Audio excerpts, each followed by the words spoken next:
What up, guys? This is Derek Larger, and it is February 6th, 2017, and it is a beautiful day. I'm loving the weather here at Bowling Green today. Hopefully it sticks around. I don't know if it will. Tomorrow we're supposed to get some rain, but we'll get to that later on. So, obviously, you know, a lot of talk has been going around about the Super Bowl. And not only that, but here at Bowling Green, we had a big Saturday with men's and women's basketball going on at the Stroh Center. I will get into that this video. This is going to be part one of this weekend's action in football and basketball. I will be talking about the BG basketball teams in this video, and I will be talking about the Super Bowl in the next video. So, we'll go to Saturday.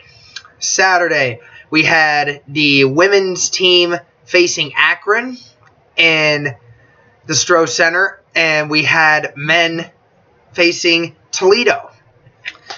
So, I will talk about the women's basketball game first.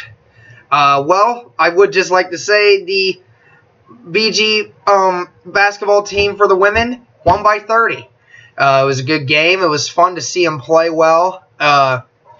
Hit a lot of threes. I think we hit 15 threes in that game. Something close to that. I think it was 15. Yeah, definitely the three-point shooting was on fire today. I definitely enjoyed seeing that. They rolled over Akron, getting close to 100 points. I'm not sure what the final score was exactly, but I do know I want to give props to the team. Sydney Lambert, the point guard, was outstanding. She took the team on her shoulders, and the rest of the team just followed suit. So it was definitely a great game. Everyone had a great time. I enjoyed watching them win. Another good game. Shows how good the team really is when they're hot. I mean, our record sometimes doesn't show quite how good we actually are. We're 6-12 on the year, but they're so much better than that.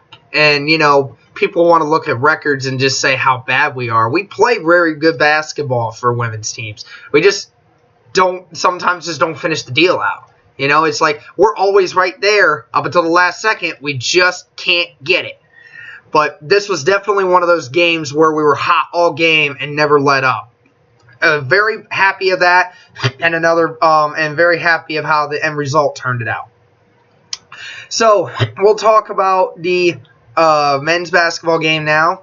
And if you want to learn more about it or see some of the pictures that were taken of the game, you make sure to follow me on Twitter at Derek_Larger. And you'll see some of the pictures I've been posting and some of the videos that I've been retweeting and stuff of that nature.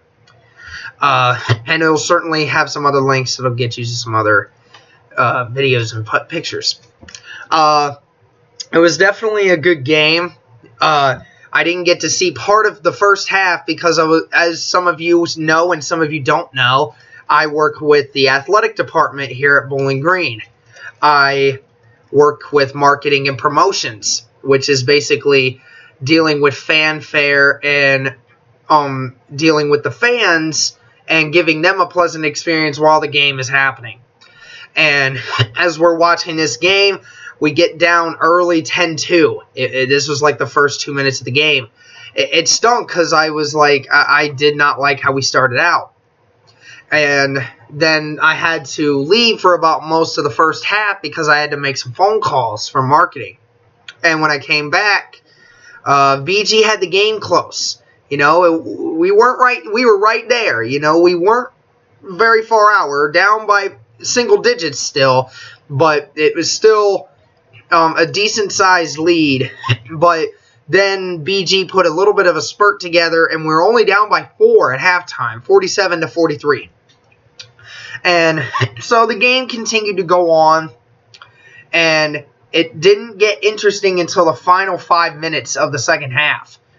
I can't remember the official score of when regulation ended, but I do know that Zach Denny, our shooting guard that plays for BG, we went ahead and ran a play set up for him. He hit a corner three that ended up tying the game, I believe, at 80. Was it 80? It was something at 80. And then Toledo missed a shot that there was about 30 seconds left on the clock when Denny hit the shot, and or a little over 30 seconds, and there was about a 10-second difference between the shot clock and game clock at that point. Toledo ended up missing their shot. Ish Ali tried to get a foul at the other end, but didn't get one, and the ball ended up going into overtime. So we were all excited. BG kept themselves alive, you know. And then second overtime, or first overtime, I should say. We got down early, 5 points within like a minute, and we were down, I believe, by 9 with about 3 minutes left. And what really happened after the 7-minute mark, when we're down by 7 points with just over 2 minutes left, we're thinking, well, BG's going to have to do something here. If BG doesn't do something right here, right now, then we're not going to win this game. So, Wes Alcier, number 14, the power forward for the BG Falcons, decided to go on a little scoring spree. Hit a quick layup. Then we played some good defense, stopped him again. Wes got another layup of the same caliber. So now we're only down by 3. And so we're thinking, okay, maybe this could go well. And then we get another stop. Wes decides to pull up from 17 feet. Almost got the three-pointer, but they said his foot was on the line, so it only counted as a 2. But now we're only down by 1. And then Toledo scores a bucket on the other end. It's 89-86. There's a timeout. There's about 12 seconds left. And so we run a play for Denny.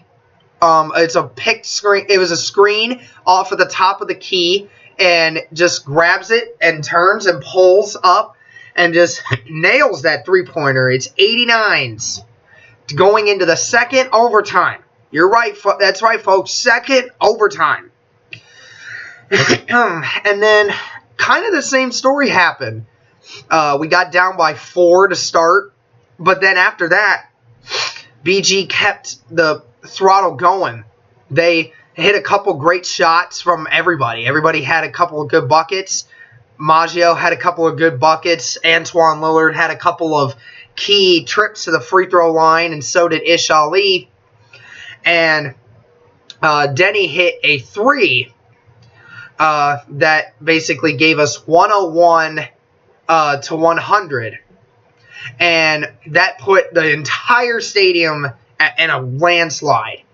And then we got another stop, and then Denny hits another corner 3 in the final seconds. And it basically made it a 2-possession game. And we're up 104-100. Toledo goes on the other end. They airball a 3-pointer. They couldn't get it. Buzzer goes off. The entire crowd erupts. I must say I was very surprised. I was definitely happy with how it turned out. We were trying to keep the fans from going onto the court. And then the basketball team shook hands and ran over to the student section. We all joined them. If you guys follow my Twitter or see what some of the pictures BG has, I'm in one of the pictures that's been getting retweeted all over the place. Hugging Denny at the end of the game. I went around to all the players at the end of the game, told them congrats and great game. It definitely put everybody in a great mood. It's the first time BG has beaten Toledo in over 3 years. It definitely... I'm still in shock of how that game went down. just the energy. I've never felt an energy in there like that before. It was great. And I still can't stop thinking about it. Alright, so this is the first part of today's videos, talking about the men's and women's basketball team for the BGSU Falcons. If you want to follow me on social media, be sure to look me up on Twitter with the @Derek_Larger. And make sure to follow me on Instagram and Snapchat. If you have any questions as to what those are, be sure to shoot me a message, and I will get back to you guys as soon as possible. Thank you guys. Have a good rest of the day.